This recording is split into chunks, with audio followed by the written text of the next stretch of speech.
नमस्ते बच्चों। कक्षा 8वीं हिंदी व्याकरण। बच्चों, इस हमारे दूसरे वीडियो में मैं प्रकाश जोशी आप सभी का स्वागत करता हूं। बच्चों, हमने हमारे व्याकरण में विराम चिन्हों का अध्ययन शुरू किया है। पहले वीडियो में हमने उन विराम चिन्हों का जो प्रकार विराम चिन्हों की जो प्रकार है, 4 प्रकार हमने देखे। अब जो अन्य विराम चिन्ह है, उस विराम चिन्हों के बारे में आज हम अध्ययन करने वाले हैं।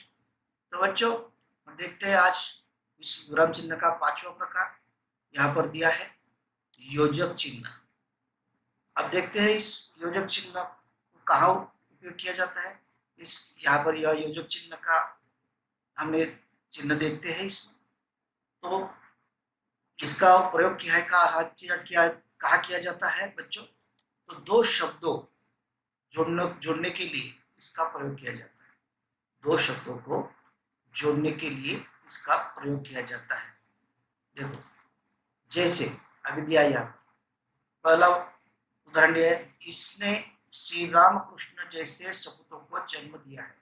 यहाँ पर राम और कृष्ण इन दो शब्दों को यहाँ पर जोड़ने वाला यह योजक चिन्ह है। बच्चों, देखते हैं क्या कहाँ पर इसका उपयोग किया गया है। और दूसरे वाक्य में देखते हैं, गेहूं के दाने लेकर चारों बहनें अपने अपने कमरे में लौट आए। हम बच्चों बताओ, इसमें यह दो शब्द जोड़ने वाले कौन से हैं? अपने अपने। सही है। यहाँ पर अपने अपने यह दो शब्द जोड़ा हुआ है और यहाँ पर यह योजक चिन्ह यहाँ पर दिया हुआ है। और तीसरा वाक्य देखते हैं हम, रथ के बड़े से हरे भरे खेत के सामने रुक गया। रथ एक बड़े से हरे भरे खेत के सामने रुक गया। बड़े से, देखो यहाँ पर बड़े से, यहाँ पर यह योजक चिन्ह दिया हुआ है। चौथा वाक्य हम देखते हैं बच्चों, इसमें मनुष्य झगड़े टंटे को अपना आदर्श नहीं मानता। यह दो शब्द है, झगड़े टंटे, इनको जोड़ने का काम यह योजक चिन्ह करता है। यहाँ पर योजक चिन्ह जुड़ा हुआ है, इसे योजक चिन्ह कहते हैं। योजक चिन्ह का यहाँ पर हमने दिया है किस तरह से यहाँ पर चिन्ह होता है, इस तरह का यह योजक चिन्ह होता है। तो यहाँ पर हमने देखा, यही 4 वाक्य में दो शब्दों को जुड़ा हुआ यह दिखाई देता है।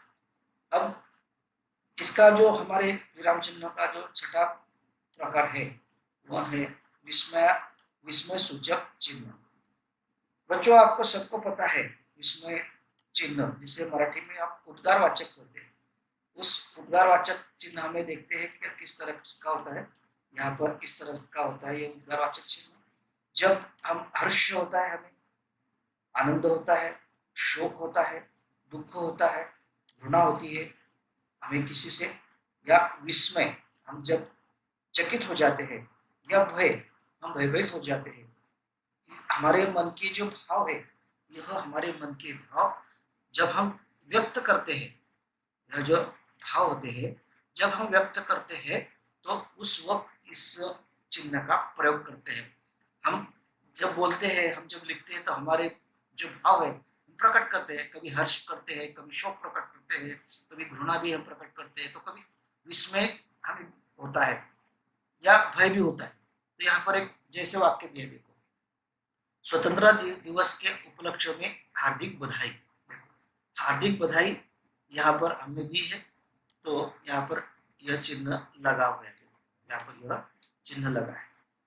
अब यहाँ पर जो है हमें हर्ष है, आर्थिक बधाई दी यानी हमें आनंद हुआ है।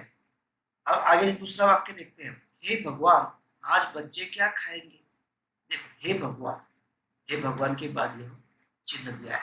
अब देखो बच्चों, इसमें हे भगवान आज बच्चे क्या खाएंगे, इसमें कौन से भाव प्रकट हुआ है? हम देखते हैं कि इसमें शोक प्रकट हुआ है, दुख प्रकट, हे भगवान आज बच्चे क्या खाने वाले, इस तरह का यहाँ पर शोक प्रकट हुआ है, यानी हमारे जो दुख है वहां पर प्रकट हुआ है। अब आगे जाकर देखते हैं, रजा साहब मुझे आपसे बात करनी है। देखो, रजा साहब, यहाँ पर हम देखते हैं कि किस तरह से उद्गार चिन्ह दिया है, आपसे बात करनी है। यहाँ पर हमें विस्मय यहाँ पर होता है या भय भी होता है राजा साहब से। चौथा वाक्य देखते हैं, क्या कुल्हाड़ी मिल गई है भाई। देखो, क्या कुल्हाड़ी मिल गई भाई, यहाँ पर विस्मय सूचक चिन्ह दिया हुआ है। इस तरह से बच्चों विस्मय सूचक चिन्ह का प्रयोग किया जाता है जहां पर शोक, हर्ष, घृणा, विस्मय, भय होता है वहां पर। अब सातवां प्रकार इसमें देखते हैं, इकहरा उद्धरण चिन्ह। इसमें देखते हैं अभी इकहरा उद्धरण चिन्ह। इकहरा यानी जो एकिरी अवतरण चिन्ह होते हैं, जिसे मराठी में कहते हैं आप, ऐसे ऊपर दिया जाता है, इसे यहाँ पर दिया है।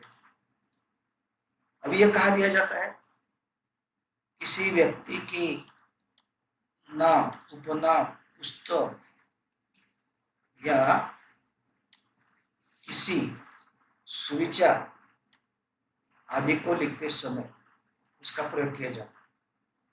इकहरा यानी एक, जिसे आप एकिरी अवतरण चिन्ह कहते हैं मराठी में, यहाँ पर दिया है। देखो, राजनीति का विज्ञान इस देश के वेद है। राजनीति की विज्ञान इस देश की, यहाँ पर यह इकहरा उद्धरण चिन्ह दिया है, यहाँ ऊपर दिया है, महत्वपूर्ण ऐसा ऊपर दिया है। दूसरा वाक्य देखते हैं, एकता है जहाँ खुशहाली हो। देखो, एकता यहाँ पर दिया हुआ चिन्ह, यहाँ पर चिन्ह दिया हुआ और यहाँ पर चिन्ह। रमन की वर्षगांठ, देखो यह चिन्ह इकहरा उद्धरण चिन्ह यहाँ दिया है, यहाँ उद्धरण चिन्ह दिया है। चौथा वाक्य है, सची कहा गया है, बुरे काम का बुरा नतीजा। यह इकहरा उद्धरण चिन्ह यहाँ पर दिया हुआ है। देखो, ये दिया है और यह यहाँ पर दिया है। तो इस तरह से व्यक्ति के नाम, उपनाम या पुस्तक का नाम, किसी सुविचार आदि को यहाँ पर लिखते समय यह इकहरा चिन्ह दिया जाता है। और इसका जो अगला हमारा प्रकार है वह है आठवां प्रकार, दोहरा उद्धरण चिन्ह। हमने जो इसके पहले देखा वो इकहरा उद्धरण चिन्ह, अब दोहरा यानी दो चिन्ह दिए होते। देखो, ये यहाँ पर दिए हुए चिन्ह। अब यह कहा देते हैं, जब किसी की कथन को जो क्या तो लिखना है, जैसे के वैसे लिखना है, जैसे के तैसे लिखना है, वहां इसका प्रयोग किया जाता है। जिसका कथन होता है या बोलने वाला किस तरह से बोलता है, उसका जो वाक्य होता है जैसे के तैसे लिखना है, तो हमें इस दोहरा उद्धरण चिन्ह का प्रयोग करते हैं। देखो यार, अनुराग जी कैसे आना हुआ, यहाँ पर प्रश्न पूछा है एक व्यक्ति ने, तो उस जब यहाँ पर चिन्ह दिया है, दोहरा उद्धरण चिन्ह दिया है, यहाँ पर दोहरा उद्धरण चिन्ह दिया हुआ कि कथन का जो का तो यहाँ पर लिखा हुआ यह दिखाई देता है। अब आगे दूसरा देखते हैं, मैंने कहा मैं कलाकार हूँ, पेंट करती हूँ। देखो, यहाँ यह खुद बोलने वाला जो वाक्य है, देखो मैंने कथन किया, जैसे के वैसे लिखा, यहाँ पर दिया हुआ यह चिन्ह। वह लेखिका कहती है कि मैं कलाकार हूँ, पेंट करती हूँ, यह वाक्य जैसे के वैसे लिखा हुआ है, यानी यह दोहरा उद्धरण चिन्ह यहाँ पर। आगे जाकर हम देखते हैं, जीव ने दांतों को चेतावनी दी, डॉक्टर को बुलाओ। जीव ने दांतों को चेतावनी, यानी जीव बोलती है, उसका वाक्य जैसे के वैसे पर दिया है, इसलिए यह दोहरा उद्धरण चिन्ह यहाँ पर दिया है। अब चौथा वाक्य इसमें, कह तो ऐसे रहे हो जैसे फंसी आओगे, यह भी एक कथन क्रिया वाक्य है, यहाँ भी ऐसे दिया हुआ। और यहाँ हम देखते हैं किस तरह से, और यहाँ पर हमने आठवां प्रकार जो दिया है, और हमने देखा दोहरा उद्धरण चिन्ह। अब हम आगे जाकर देखते हैं नौवा इसमें प्रकार, विवरण चिन्ह। यह विवरण चिन्ह क्या होता है बच्चों, देखते हैं। यहाँ हमने देखा इस तरह से विवरण चिन्ह यहाँ पर दिया हुआ है। अब यह विवरण चिन्ह का उपयोग होता है जब किसी पद्यांश के बारे में कुछ विस्तार से कहा होता है, विस्तार से किया होता है, उस पद की व्याख्या होती है, अगर हम व्याख्या लिखते हैं किसी की तो उसके आगे ही हम विवरण चिन्ह देते हैं। जैसे हम लिखते हैं, देखो ऐसे हम जब उसकी व्याख्या देते हैं तो इस तरह का यह चिन्ह देते हैं, विवरण चिन्ह कहते हैं इसको। अब इसके भी भेद होते हैं, इसके इस निम्नलिखित भेद होते हैं। पहला गुणवाचक, संख्यावाचक, परिमाणवाचक,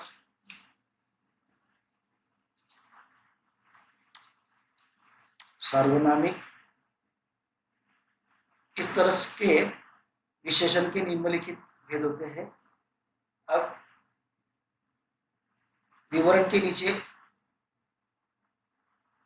यहाँ पर दिए हुए हैं इसके गुणवाचक, संख्यावाचक, परिमाणवाचक, सार्वनामिक। और यहाँ पर हमने देखा विवरण चिन्ह कहाँ दिए जाते हैं, तो यहाँ पर हमने देखा कि यह चिन्ह यहाँ पर लगा हुआ है। यहाँ पर देखते हैं कि किस तरह से विषय के निम्नलिखित भेद है, इसके भेद बताए गए हैं, गुणवाचक, संख्यावाचक, परिमाणवाचक, सार्वनामिक विशेषण। अब और दूसरा उदाहरण दिया है विवरण के लिए, नीचे देखिए, नीचे देखिए यहाँ पर यह चिन्ह दिया हुआ। इस तरह से हमें इस चिन्ह का कहाँ प्रयोग किया जाता है यह हमने देखा।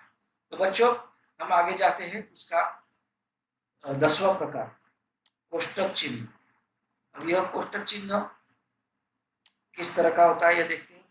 अब कहा इसका प्रयोग होता है किसी पद का अर्थ प्रकट करने के लिए अथवा नाटकों के पात्र के भाव व्यक्त करने के लिए इसका प्रयोग होता है।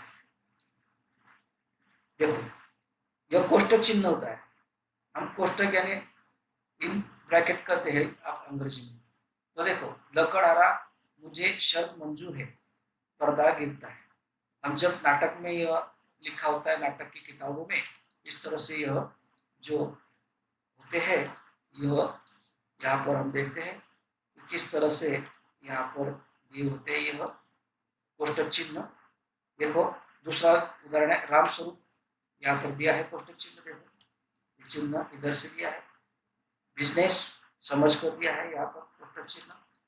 देखो यह चिन्ह दिया हुआ है, लकड़हारा डर कर, यह चिन्ह दिया हुआ है यहाँ पर कोष्टक चिन्ह, यहाँ पर कोष्टक चिन्ह दिया है। दोनों तरफ से हम कोष्टक चिन्ह देते हैं, एक वाक्य के पहले और वाक्य के बाद, या शब्द के पहले शब्द के बाद। इस तरह से यह कोष्टक चिन्ह का उपयोग हम वाक्य में लिखते समय करते हैं। अब हमारे इस विराम चिन्ह का जो आखिरी प्रकार है वह लाघव चिन्ह। वह लाघव चिन्ह, यह लाघव चिन्ह जो शब्द प्रसिद्ध, बहुत प्रसिद्ध हो, जो शब्द बहुत प्रसिद्ध हो उसके बारे में लिखने की आवश्यकता पड़ती है, तो उसका पहला अक्षर जब हम लिखते हैं तो उसे लाघव चिन्ह कहते हैं। बार बार लिखने की आवश्यकता जब पड़ती है। अभी हम जब लिखते हैं तो यहाँ पर उदाहरण दिया है, देखो हम पंडित यह पूरा शब्द नहीं लिखते, तो पंडित पम करके यहाँ पर हम लाघव चिन्ह देते हैं। यहाँ पर पंडित के स्थान पर यह लाघव चिन्ह दिया। हम जब डॉक्टर शब्द लिखते हैं तो पूरा नहीं लिखते, हम यह लाघव चिन्ह वहां पे देते हैं। तो ये लाघव चिन्ह यहाँ पर हम, जिसे आप डॉट कहते हैं अंग्रेजी में डॉक्टर शब्द हम पूरा नहीं लिखते, डॉ करके यहाँ पर उस लाघव चिन्ह को देते हैं, तो समझ जाते हैं कि उस डॉ का अर्थ है डॉक्टर शब्द। अब आगे तीसरा उदाहरण दिया है प्रू प्रू उ, यहाँ पर दिया, तो इसका अर्थ देखो, यह लाघव चिन्ह दिया है, यहाँ पर भी लाघव चिन्ह दिया है और यहाँ पर भी लाघव चिन्ह दिया है। तो क्रू इसका मतलब है कृपया, प्रो का मतलब है पृष्ठ, और उल का दिया है उल्टी। इसके स्थान पर हमने क्या किया है, यह लाघव चिन्ह यहाँ पर दिया है। तो बच्चों इस तरह से हमने इस दूसरे वीडियो में जो विराम चिन्हों के प्रकार है, यह पहला प्रकार देखा, योजक चिन्ह, दूसरा इसमें देखा विस्मय सूचक चिन्ह, और हमने आगे जाकर देखा इसमें इकहरा उद्धरण चिन्ह, यह देखा 7वां, और 8वां देखा दोहरा उद्धरण चिन्ह, 9वां विवरण चिन्ह, 10वां कोष्टक चिन्ह और 11वां लाघव चिन्ह। तो बच्चों, इस तरह से हमने इस दूसरे वीडियो में विराम चिन्हों का अध्ययन किया है। मुझे आशा है आप सभी को इस दूसरी वीडियो भी आपको सबको पसंद आएगी। अगर आपको इस दूसरा वीडियो भी पसंद आता है तो आप लाइक करें, सब्सक्राइब करें, अपने दोस्तों के साथ शेयर करें। तो इसी के साथ हमारा जो 8वीं का जो हिंदी व्याकरण में जो विराम चिन्हों का जो पहले वीडियो और दूसरे वीडियो में हमने जो अध्ययन किया है, उस अध्ययन आप, मुझे आशा है आप जरूर करेंगे और कुछ आपको इसमें कुछ परेशानी या कठिनाई नहीं हो सकती। इसलिए मैंने आपको यह सारा विराम चिन्हों के बारे में इस दूसरे वीडियो में समझा दिया है। तो मैं यही रुकता हूँ। धन्यवाद।